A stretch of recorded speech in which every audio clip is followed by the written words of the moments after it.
Greetings. Hi there. I'm Dr. Walter Jacobson, a board-certified psychiatrist, speaker, and author of the book Forgive to Win and Self-Sabotage and Create the Life You Want. Basically, I talk about on these videos cognitive tools and spiritual techniques to help you to build your self-esteem and eliminate self-sabotaging behaviors getting in your way so that you can get the life that you want. Today's episode is about boundaries. They're critically important to set boundaries with people, to maintain boundaries with people, and to respect the boundaries that other people have set with you. Okay? When you don't set boundaries with people, basically you're abused. You're a doormat. People will victimize you. You're basically saying by not setting boundaries or by not maintaining boundaries that it's okay. You're okay with being poorly treated.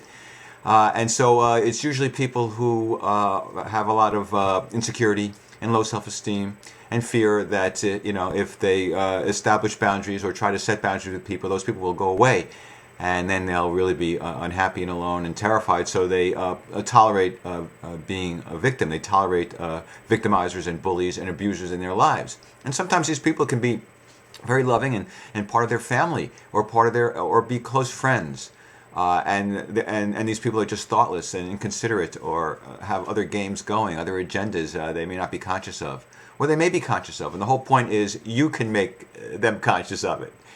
You can point out to them their bad behavior and let them know that you don't want to tolerate it anymore. A lot of times you got to tell people that's not cool. Your behavior is not cool. You need to stop it. If you want us to be friends, if you want us to hang out together, you need to stop doing that because I don't like it. I feel it's an attack. It's unloving. It's ridiculing. It's shaming. I don't dig it. So it's your choice. If you want us to hang out together and have fun, then you need to stop doing it.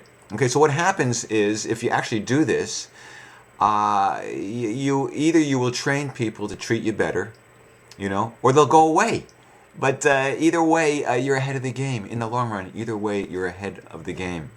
Because people who, if you tell people, hey, that really bothers me, I wish you would stop doing it, and they keep doing it, then they don't really care about you. Or they care about themselves just, and their own ego gratification, and, then they do about you. And if they don't, and if you say this bothers me, this hurts me, and they keep doing it, then they're not really your friend, even though they may say they are.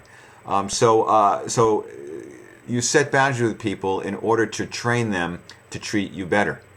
Say, this is what I need you to do, and if you don't do this, then there's this consequence. The consequence is I don't hang out with you. The consequence is we don't stay together as a couple. The consequence is we're not going to be able to work together. Whatever it might be, there has to be a consequence, obviously, of you setting a boundary and saying this is not tolerable anymore. New rules. That's what it comes down to. New rules. The old ways of us relating, the old game that we were playing, I'm not buying into it anymore. I like myself enough. I love myself enough now. I respect myself enough now. I empower myself enough now to not tolerate these sorts of behaviors, which I feel are unloving and demeaning and make me feel bad about myself and make me feel bad about the relationship. So you need to set boundaries with people if you feel that you are victimized, abused, or bullied by them. Okay. Now, the other part about setting boundaries is once you set them, you have to maintain them. Okay. You have to be consistent, because if you say, if you keep behaving like this, then I'm not going to hang around with you. I'm not going to return your calls. Whatever. We're not going to be best buds. You got to follow through. You got to be consistent and follow through. You got. Otherwise, it's a hollow message. Otherwise, they know that they don't have to take you seriously, and they'll continue the abuse.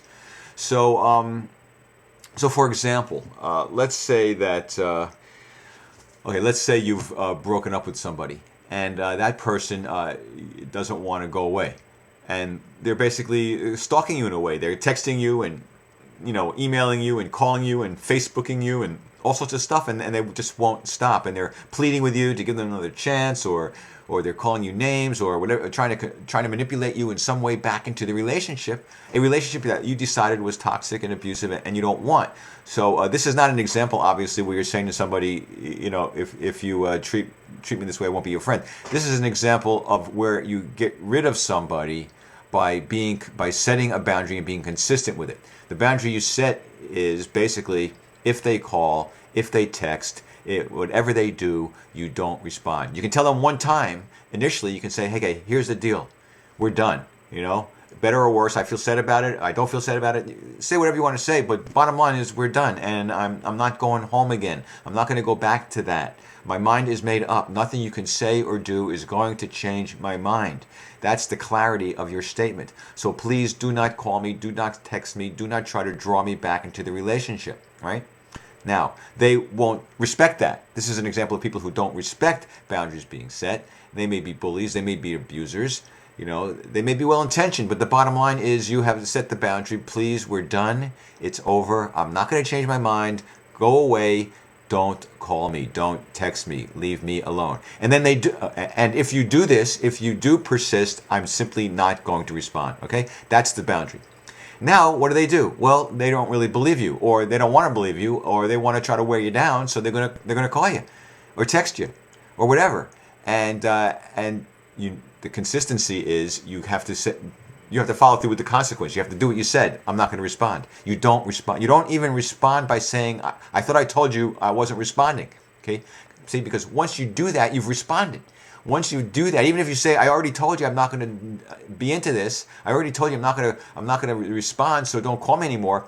You have re-engaged in the game. And you sent them the message that they shouldn't really take you seriously, because already they said something and they've gone back on that. So now they figure they got a little foot in the door. They'll keep on going. They'll keep on pestering you. They'll keep at it. And eventually they'll wear you down and get you back to the place they want you to be at, where you don't have your personal power, where you don't feel good about it, right? So if you are consistent and you consistently do not respond, no matter, at some point you don't even read the text messages, you don't even listen to the voicemails, you just, you block them out, you don't respond. Eventually they will get the message. Eventually they will go away. But like I say, if you one time just say, oh, well, let me just say that, hey, I'm sorry you're feeling sad, and but yeah, that's the way it goes. One time you've blown it. You've given them a mixed message, and you've disempowered yourself, and you've broken your own boundary, and the potential is that you will some point be drawn back into it. Another example of people not respecting boundaries. A lot of times people fight. And what I tell couples when they're fighting is, look, if you're yelling at each other, you're not really communicating effectively. And if you just, each side just wants to be angry, and each side just wants to blame the other person, and each side wants to be right, and you're really not listening or trying to communicate or trying to mediate anything. So you really need to disengage. Particularly if you're yelling or abusive in any other way, you need to disengage and just calm down and go to your separate corners and just say, hey, look, let's just cool and chill out, and we'll talk about this again in 2 hours, or we'll talk about this again tomorrow or over the weekend. And we need to disengage because we're not getting anywhere, and we're just going to build up more resentment and anger, right? So one person says that. The other person doesn't respect that. That's a boundary. The other person doesn't respect that. They will, so you try to disengage, you try to go to your room, you try to, whatever, and they're going to follow you from one room to the next, and they're going to continue to be in your face, and they're going to continue to engage the conversation. That's not respecting the boundary. Now, why do they do that? Well, they need closure. They are insecure. They whatever. They want to insist that you that you agree that they're right, or they want to resolve it at that moment. But the point is, most things don't have to be resolved at that moment. And more to the point, it's not going to be resolved if two people are just screaming at each other and no one's actually listening, and there's no love or compassion or consideration built into the equation. Okay. So anyway, so the whole idea of boundary setting is you want people to treat you better. So you set and maintain boundaries. And sometimes the boundary setting includes, if you keep doing this, we're not going to be able to hang out together. All right? And then they will keep doing it, and then you need to go away. You need to stop hanging out. That's where you have to follow through with the consequence of what you said would happen. Right? Now, this can be very scary and painful. Now, two things will happen, though, by the way. You might, you do this, and maybe they thought you were bluffing, and now you're not talking to them. And now there's a chance that they will realize, oh, this person really does matter to me, and I really want to be in this person's life. And I guess just got to stop being so like selfish and arrogant and self-centered and self-absorbed and self-entitled. And I need to chill out and stop behaving that way. I need to make an amends. So you call up and you say, hey, I'm sorry. You're right. I have been abusive. I want to be your friend. And so that can happen.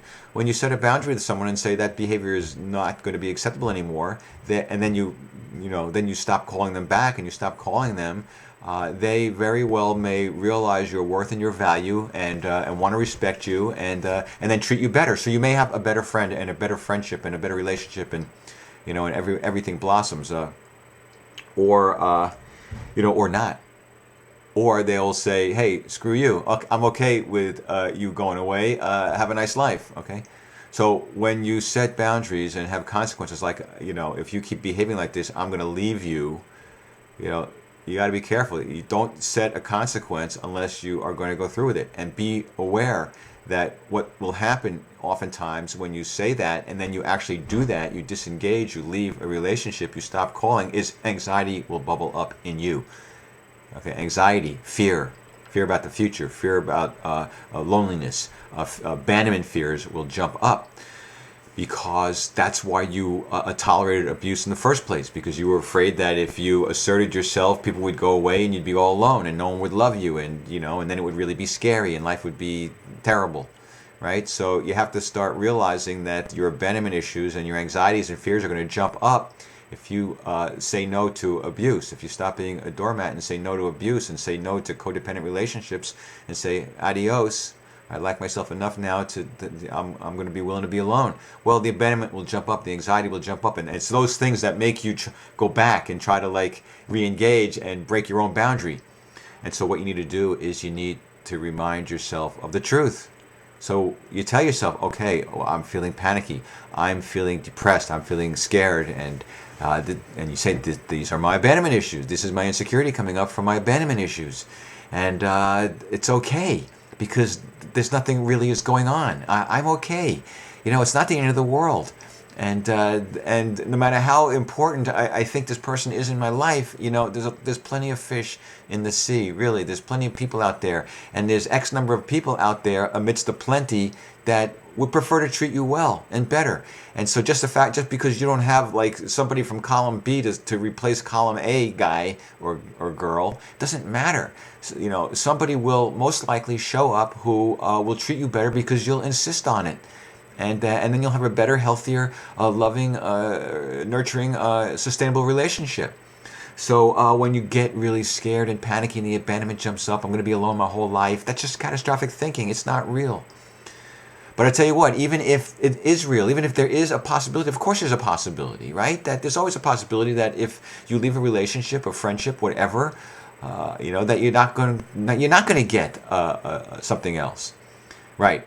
You got to decide if you want a really crappy relationship that's abusive and toxic versus, being on your own, perhaps being alone, and not having somebody in your life. Now, again, I don't believe that's an outcome that actually happens when people decide that, to let go of the toxic relationship, love themselves, value themselves, and go forth and, with positive attitude and a loving heart. I believe it's much more likely, you will attract a compatible partner and you will have a healthier relationship.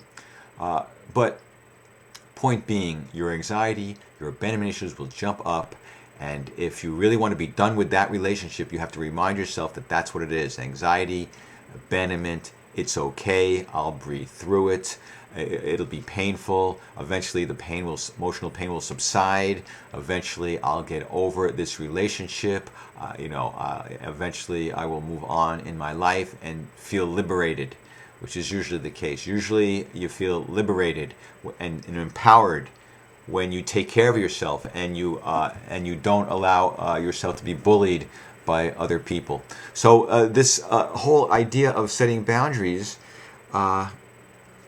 it's training people, and it's respecting yourself, and it works in it can work at work with people, co-workers who want to treat you badly and maybe gossip about you or ridicule you or shovel a bunch of their work onto you, or even with bosses. You got to be tactful you got to be careful.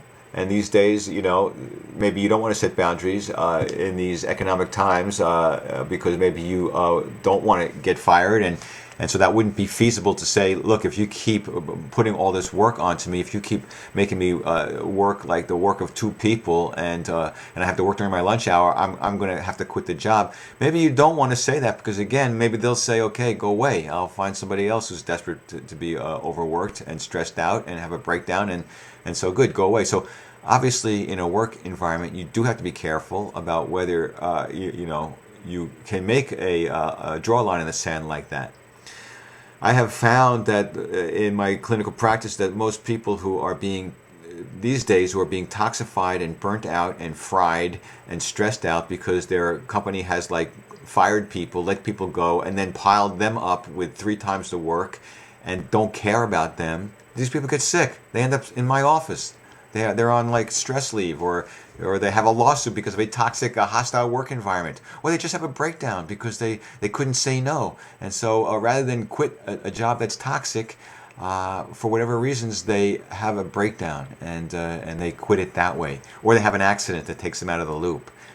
So the unconscious mind is very powerful. So all I'm saying is, with work, you got to be careful about setting a boundary with a boss. And it depends upon your relationship, and it depends upon how important you feel you are to them, and how secure you are in being able to move on to another job, that will so that you can take care of yourself financially. But basically, setting boundaries can be done at work and with coworkers, and it can be done with friends, can be and everywhere, and it can and certainly it needs to be done in your personal relationships. Because what's the point of? Okay, I know that the point for a lot of people to be in a really crappy relationship is, at least I got somebody, and I get that, and I understand that being alone can be very depressing and lonely and frightening, and so it's nice to have a warm body beside you, even if you're not talking to each other, even if you basically hate each other. Even if you sleep in separate bedrooms. So I can understand how people stay together, particularly as they get older, out of fear of being alone. But really think twice about maintaining a relationship of that nature, because it is terribly sad to live like that, and it's terribly sad to be filled with anger and resentment and bitterness, and it's terribly sad to deprive yourself of the possibility of a relationship that can be loving and warm and exciting and and synergistic. So I kind of encourage people to maybe you need to give yourself the chance to have a really sustainable, thriving, nurturing, wonderful relationship. And if at a certain point you discover, it just doesn't seem to be in the cards, you can always fall back on finding somebody who'll be very willing to be toxic and abuse you, and take you for granted. But you really do deserve a shot at happiness in a relationship. And so even if you feel you've been entrenched in a relationship for many, many years, if you don't like it, I'm not saying leave it. I'm saying try to change it. Try to set boundaries. Try to teach and train those people who say they love you and care about you. Try to train them to treat you better. So that and it doesn't necessarily mean if you sometimes the boundaries don't have to be if you treat me badly, I'm going to go away, I'm going to leave the relationship. You might start on smaller levels, like if you keep treating me badly, I'm not going to cook your dinner, or I'm not going to do the laundry, or I'm not going to whatever. All these perks, or all these things that you do out of kindness and love for somebody, if they treat you badly and abusively, these are consequences. If you want to turn the relationship into something conditional, then if I don't get respect and love from you, then you don't get these other goodies. It can work, and sometimes it doesn't work.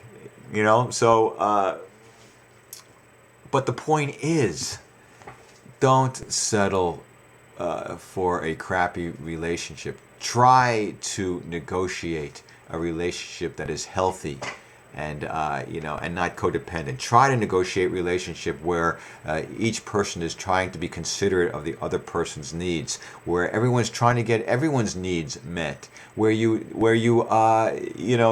compromise. So it's not all about you. It's not. So it's got to be, if each person in a relationship thought this way, rather than what's in it for me, what can I do to make the other person happy? If both people did that, it would be profound. But usually, most of the relationships are very asymmetrical. There's usually one person who is very demanding and gets everything, and another person whose needs aren't being met. So one person isn't respecting boundaries, the other person isn't setting and maintaining boundaries, and so you have these codependent relationships where there may be some love there, but basically more than that is fear of abandonment. So you stay with somebody thinking that you can't do better, and you never really test the waters. You never really give yourself a chance. What else? Let me see if I've covered this. Again, when the abandonment issues come up, remind yourself that's what they are. Remind yourself that this is just insecurity and fear. Remind yourself that just because you break up with somebody and leave a relationship doesn't mean that you won't find somebody else and find a new relationship. It may be difficult. It may take some time. But it may be worth the journey. And a lot of times, while you're doing the journey of finding another person, if that is really important to you, perhaps you'll find yourself. Perhaps you'll find out who you are and what matters to you. And maybe you will make a more significant contribution to yourself and to the world. Many of us, we use our relationships as distractions, as to just get through life, and and to not think about our aspirations, our goals, our dreams, the things we might have wanted to accomplish. We settle into the relationship and make that the most important thing, and then we kind of give up on all these other things, all these other self-actualizing hopes and dreams and fantasies and possibilities. So maybe if you're in a toxic, codependent, abusive relationship where you're victimized by your partner, maybe you can give yourself a break, take a holiday, say, hey, look, I'm done, and I'll use this time to discover me. I'll use this time to remember what I used to do that was fun, and to try to oh yeah, I used to like to do this or that, or I used to like to write or hike or paint or play music. And maybe you start to self-actualize, start to use that time enjoying yourself and discovering yourself, and maybe even doing something that might dramatically, artistically, or whatever, dramatically impact other people. And that might attract somebody to you who really is compatible, because you're out there in the world being you. With today's technology, you could, like me, right here I am sitting in my room talking to people, and some people dig it, and that's cool, and it makes me feel good, and I like talking, and I like sharing, and some people like hearing it, and so that's great. So with the technology, you can do things too, and get it out there and have an impact, or at the very least, again, feel good about yourself, about doing things that you enjoy, that make you feel better. And like I say, in the process of doing this and building your self-esteem and building up your ego, the positive side of your ego, and empowering yourself, you become more attractive to other people. You draw in other people. It's a law of attraction. Other people want to have what you have. They want to share what you've got. They want to join in on the activity. So you have a greater chance of attracting a person, a partner, friends, working people, job opportunities, and partners, relationships. You have a much better chance of actually attracting somebody healthy and whole, and also equivalently artistic or equivalently self-actualizing in some way. And so the time spent away from a relationship, just discovering who you are, could be massive in terms of bringing you a lot of joy and a sense of fulfillment in the world and a sense of purpose in the world, and also provide you with the relationship that you want. And the alternative is of skipping from one bad relationship to another, never learning from past mistakes, never recognizing the red flags, and putting a halt to relationships that shouldn't go anywhere. If you decide to take a stand, if I see a red flag, I know that this is a relationship really isn't healthy for me. I'm not going to spend another 2 years or 3 years or 6 years because I want to cling to somebody. No. I'm going to let it pass. I'm going to, I'll give it time. I'll wait for the next wave to come in. Surfers don't grab every wave that shows up. They wait for the right wave. They wait for the right time, and then they get the sweet ride. So that's the way it needs to be. Don't be so afraid to jump into another relationship because of your need to be with someone, or your fear of being alone, or your fear of abandonment. Instead, channel that energy into a distraction that's healthy. Distractions that sustain you, that reduce your stress, that increase your self-esteem, that involve you with other people who are healthy and whole and positive and want to do something good in the world and want to make this world a better place. That would be my advice to you. Like attracts like. They say opposite attract, and yeah, I suppose that's true, but like minds also attract. Like hearts also attract. And so, ironically, sometimes the best way to find somebody who you're compatible with is to change yourself. Not try to change other people, but change yourself. Discover yourself. Go on a journey of self-discovery. And it may take some time, but it's going to be a cool trip. The process of life is what we're talking about. And a lot of people sort of give up on their life, attaching themselves to some partner, and then both people give up and sort of get through life. And it doesn't have to be that way. Life can provide you with incredible, exciting, unexpected, unpredictable miracles and adventures. But really, the only way you can get there, the only way you can make these things happen, is to put yourself in that situation, to not be stagnant, to not isolate, to not be withdrawn, to not stay in toxic, abusive relationships. And then you open yourself up and you get out there and you be spontaneous, and you see what happens. And a lot of times the universe will deliver some pretty cool stuff. Okay, so that's the show for today. And my website, walterjacobsonmd.com. You can go there to the blog page, and I got all sorts of videos like this one that you can check out. And you can get download my free e-version of my book, Forgive to Win. You can download it free. And right, hey, if you ever want to me to talk about something, some kind of subject or anything, or even if you got some kind of issue, like a relationship issue or a boundary issue, right, and you'd like me to address it, email me, walterdoc@mac.com, and give me a little data, a little information. I will talk about it in a future show. I'll take questions that people send to me, and I'll talk about it in a future show. I'm not going to reveal any people's names or identities whatsoever. But I might be able to help you indirectly through giving me a situation that you're experiencing. And then in a future show, I'll address it. 90 seconds. Okay, anyway, what else? Yes, my book, Forgive to Win, if you are interested in the paperback version or the Audible version, you can get that on Amazon, and Barnes & Noble and other places. And I also have a book called Einstein's Cosmic Journey, which is a pretty cool book about Einstein, 76-year-old Einstein meeting his 35-year-old self through a time-space flux, and they talk to each other, and it's pretty cool. And 60 seconds. And it's very inexpensive, like the other book, and you can get it in any of the versions, Audible or Kindle or paperback, and that's at Amazon and Barnes & Noble also. Okay, I guess that's it. So peace be with you. Take care. See you next time. Bye-bye.